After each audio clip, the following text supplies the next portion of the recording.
Yo guys, it's your boy Dylan, and I hope you guys are having a safe Halloween. And today we're going to be predicting Week 9 of the 2024 NFL season. Can you believe it? After this week, we will already be halfway through the 2024-25 NFL season. So before we get any further into this video, there are two teams that are on bye for this week. So after Week 8 was kind of more like no bye week, there are two teams that are on bye for Week 9. And it's the 49ers and the Steelers. So let's get right into it, starting up with the Texans and Jets. Well, the good news on the Texans side, the good news, Texans won. The bad news, they're without Stefon Diggs. Stefon Diggs is like one of the best receivers out there when it comes to the National Football League. So that will sting for the Texans. But knowing the Jets, because the Jets are on a 5-game losing streak, they thought Aaron Rodgers and, this Davante Adams was going to be like the reunion was going to be good enough. Well, that's backfiring right now. They're 2-6. I'm going to pick the Texans to win for Week 9. And they'll improve to 7-2.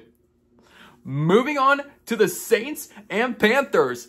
Between this game and one of the next games I'm going to talk about, in a few matchups, this is literally going to be toilet bowl of the week. The Saints, they're on a 6-game losing streak. The Panthers, I believe, a 5-game losing streak. So both teams are on 5+ game losing streaks. But if I have to pick one team, it's going to be the Saints. Bryce Young is definitely not the guy for Carolina. So I think after this year, it's going to be time to move on from Carolina, move on from Bryce Young. Bryce Young is definitely not the guy, and the organization too. Thank God I'm not a Panthers fan. Moving on to the Commanders and Giants. And with the Commanders, I will explain about something here in the second half of the video. I wouldn't say second half, but the second segment. And it was one of their quarterbacks threw a Hail Mary. Who would have ever thought to see that? But again, I'll explain a little bit more in depth about that in a second. But Commanders are still for a first-place team. They're 6-2 heading on Week 9. Well, they're going to be playing against the Giants. The Giants, they're the opposite of 6-2. They're 2-6.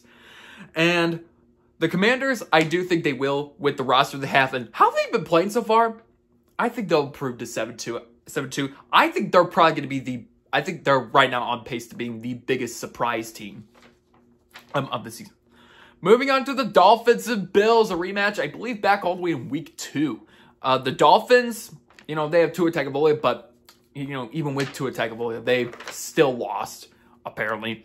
As for the Bills, after losing back-to-back games around, I'd say Week 4, Week 5, they have doubled their win total since, and now they're 6-2. There's going to be a couple teams that will improve to 7-2, and the Bills are, again, another one of those teams that will probably improve to 7-2. So I have the Bills for Week 9, as the Dolphins will continue to fall to 2-7. Moving on to the Chargers and Browns. The Chargers, they were able to beat the Saints who apparently can't win right now, as to where the Browns... You see, without Deshaun Watson, the Browns can win games. But with Deshaun Watson, they seem to lose. I think it's time to move on from... To be fair, I think it's time to move on from Deshaun Watson. But with this week, I am picking the Chargers to win Week 9. Moving on to the Patriots and Titans. The Patriots were able to stop I believe it was a 6-game losing streak. Yeah, or well, 5-game losing, whatever it was. The Patriots were able to stop that. Oh, well, I believe they did lose again. But as to where the Titans, they're between the Panthers and the Titans, they're the only two teams that has yet to get a win for this. I'm going with the Patriots to win. Give me the Patriots. Moving on to the Cowboys and Falcons. Now, the Falcons, they've actually been doing, really decent so far. They are one win better than the Buccaneers. So the Buccaneers are the second-place team, and the Falcons are the first-place team. As for the Cowboys, they took a rough loss to the 49ers. But I'll explain their schedule in a second, in the other part of the video. But with the Cowboys, things are not going to look good probably for the next couple weeks. I'm going to be picking the Falcons for a week. I think the Falcons are going to go to 6-3, while the Cowboys will decline to a 3-5. Moving on to the Raiders and Bengals. This is honestly one of the games where if the Bengals don't win, their season is probably cooked for the year. As for the Raiders, you see, this season, I was expecting a little more out of the Raiders. I was expecting maybe like 3-5, maybe 4-4, or maybe 5-3. Okay, maybe not 5-3, but like at least a little more competitive in this season. Instead, they're a 2-6 team. The Bengals, same thing. I was expecting more out of them, and like I said in the last video, who knows if possibly losing, Joe Mixon, sometimes when you lose one big player, that can change the outcome. But in this week, I do have the Bengals winning in it. Like I said, if they don't win this game, their season might be on thin ice. It will be on thin ice. Moving on to the Broncos and Ravens. Who would have thought the Broncos would be 5-3? Also with the Ravens at 5-3 on the season. Oh my goodness. You know what? This could actually be an interesting matchup. But with how the Broncos do play and all that, no offense, I think it's going to be a Ravens win. The Ravens, they did lose week 8, so a little bump in the road, but they'll recover in week 8, or not week 8, week 9, and they'll take the victory in week 9. But like I said, if you was to end the season after week 8, by the way, before I move on to this next match, if you were to end the season week 8, the Broncos, if you look at the playoff picture, the Broncos would actually be in the playoffs. But we still got several more weeks left to go. Moving on to the Bears and Cardinals. Well, the Bears, they did take a loss after coming off of the bye. As to where the Cardinals, they've won 2 in a row. They went from a 2-4 record to now they're technically first place in the NFC West with tiebreakers, but they're technically in a 3-way tie with the Seahawks and the 49ers for first place. Although, to go a little bit bold here, I am going to go with the Bears to take home the victory, and the Bears will get their 5th win of the season, while the Cardinals, they'll decline back to a 4-5 record. But the Cardinals, I believe even if you were to end just like with the Broncos, if you were to end the season this week, they'd be a playoff team. The Cardinals. Maybe even the Bears. I don't know. Moving on to the Jaguars and Eagles. Well, the Jaguars, they're back to losing, unfortunately. They're 2-6.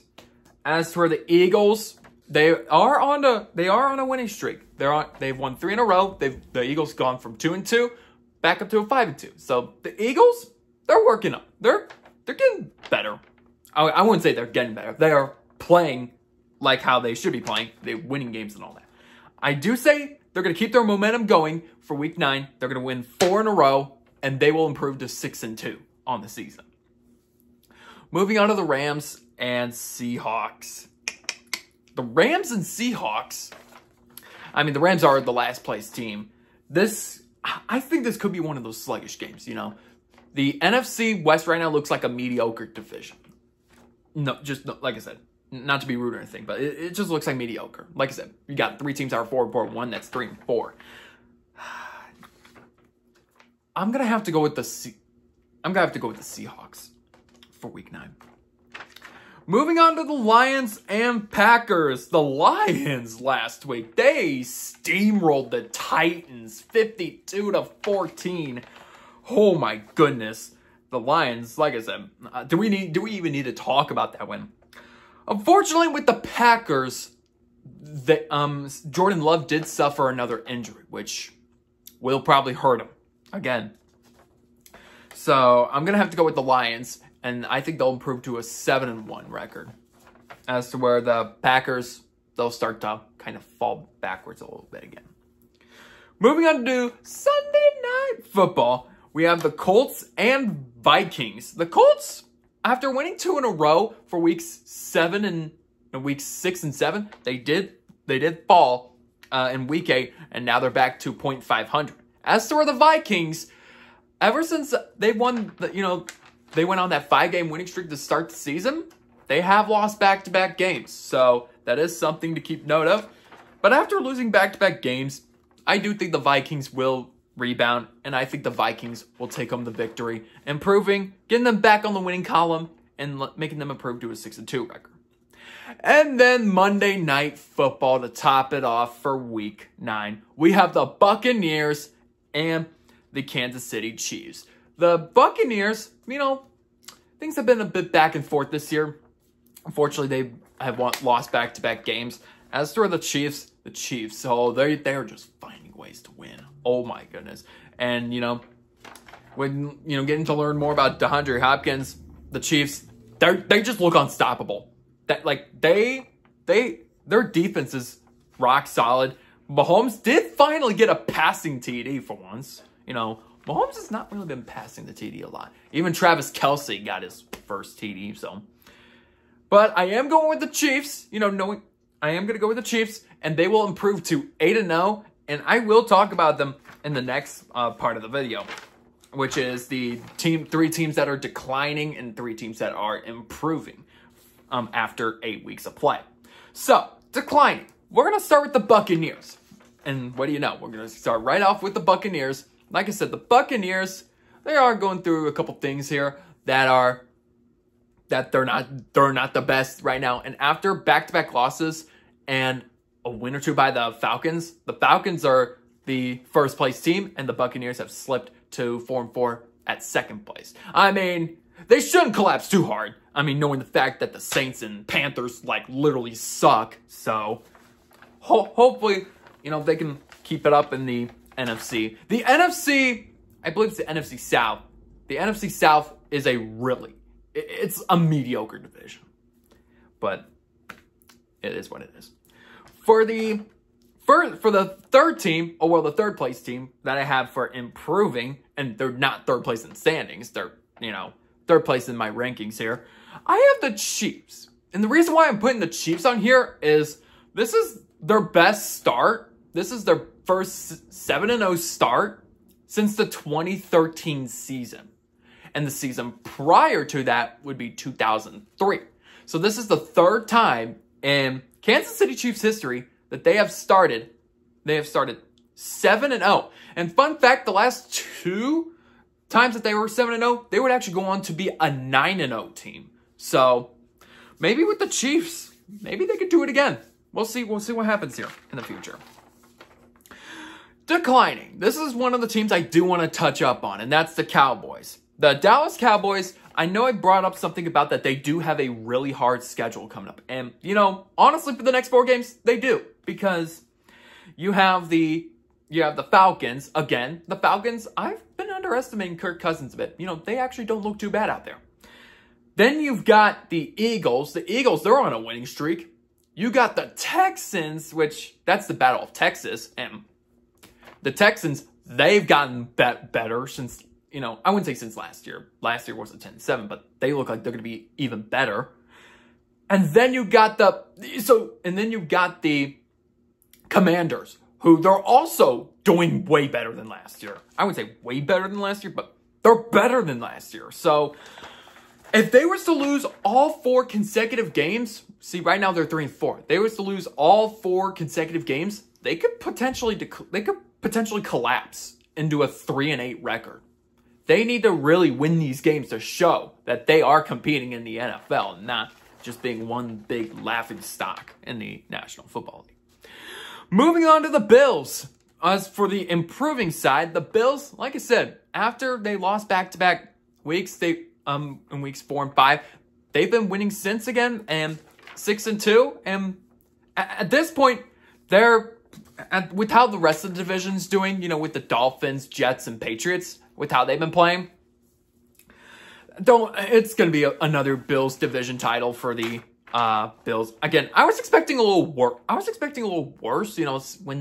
When Stephon Diggs left, but how the Bills been playing, they've been playing really good. So I'm proud of you, Bills. Maybe they can try to go have a deep run without Stephon Diggs. Who knows? And for my number 1 declining team, I have the lopsided Jets. The Jets, Aaron Rodgers, like I said, I believe in the last video, he's on pace to having literally his worst season in his career. And Devontae Adams is literally not helping either. So what else do we got to say? And, they have a chance to potentially collapse even further with how I predicted the Texans to win against the Jets, or potentially as soon as tonight, things are really going to get spooky for Aaron Rodgers' career, even scarier than this ghost that I'm holding up right now. So, yeah. Improving. And for number one improving, I have the Commanders. The Commanders have, they're almost like the Chiefs and a couple other teams. They just literally found a way to win. And they were literally down to their last play. What looked like they were going to lose the game. What was it, 15-12? Yeah, it was 15-12 Bears. And all of a sudden, the quarterback for the Commanders, he threw a 52-yard, I believe that's how far it went. He threw a Hail Mary. It bounced off of the receivers and defensemen, defensemen, whatever you want to call them. It bounced off of them, and one of the receivers was able to catch the ball at the end zone for the Hail Mary touchdown. If it wasn't for that, the Commanders would have lost. But sometimes you got to thank the Hail Mary, because if it was not there, the Commanders would right now be sitting, they would technically be sitting second place, but with that win, they're still first place team, 6-2. So Commanders are, like I said, the Commanders, I think they're going to be one of probably the biggest surprise team of the year. You know, I think the Commanders was one of those teams that we were expecting a lot worse out of them. While the Commanders, they're actually doing really good. So let's see where things go from here. And with that, that concludes a spooky week of predictions. Well, only just for Thursday Night Football will be the spooky one. All the other games will be taking place in November, because tomorrow's November 1st. But anyways, that'll do for today's video. If you guys want to see more content like this, then please smash the subscribe button, smash the like button, comment if you want to see something else. And until then, I will see you guys in the next video. Peace out.